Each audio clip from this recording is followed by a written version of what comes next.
Hello and welcome. What we're going to be looking at today is we're going to be looking at the basics of formal writing and the writing process that you'll be using when you're writing your essays. Now, formal writing is different from basically informal writing in the sense that what you'll be using is very strict rules of English, as opposed to informal writing, which allows you to detour away a little bit from that and to write in different sorts of ways and to use different kinds of language. For instance, things like colloquial expressions, things like slang, or the rest. Whereas formal writing really wants you to stick to very strict set of rules. And when you start writing essays, particularly in your senior years, you'll be focusing on making sure that your writing keeps to a very formal standard and that it goes to specifically and directly to the point.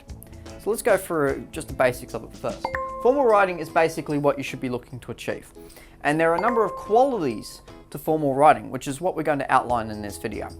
And we'll also go through a couple of very common errors in formal language and just go through very, very briefly the processes and the things that you need to look at doing when you're writing in an essay to make sure that you screen out those errors and make sure that they don't creep back into your essay writing work.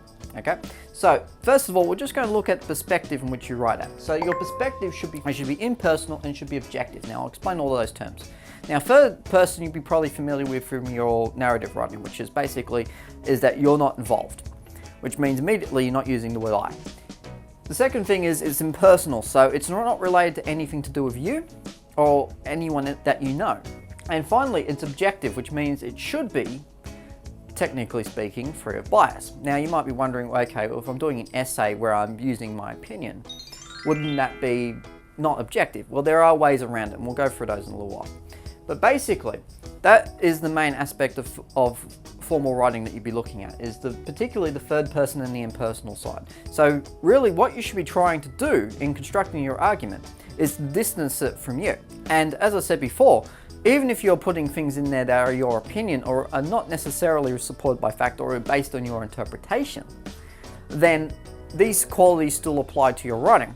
It's just that they're going to be applied in a somewhat of a different sense. But we'll go through that in a sec. Everything you'll be writing is based on fact, so everything needs to have evidence. So when you wonder about why you put quotes in your essays, that's the reason why. It's because everything you write is based on that word fact.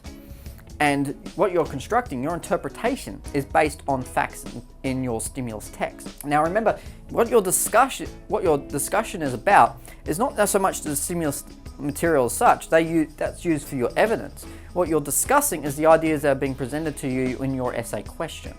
So have a look at that and make sure that when you're writing, you are basing your work on the facts that are in there. Constructing the argument is basically simple as choosing which facts support your case. So as I mentioned before, because of the fact that you're required to interpret things, you're basically interpreting facts from the text. And you're doing that in a way which is basically your own opinion, but you're presenting it in a way which is those qualities above. So third person, impersonal, and objective. So you're not saying, I believe this, you're just saying that through your interpretation, this is the idea that's come out, and not link it to you in any way. And basically you allow this to support your definition through that.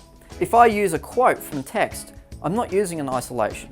I am using it to support whatever idea it is I'm trying to raise and whatever point of discussion that I'm trying to develop through my argument and how it responds to the question. But we'll go through that again a little bit later too.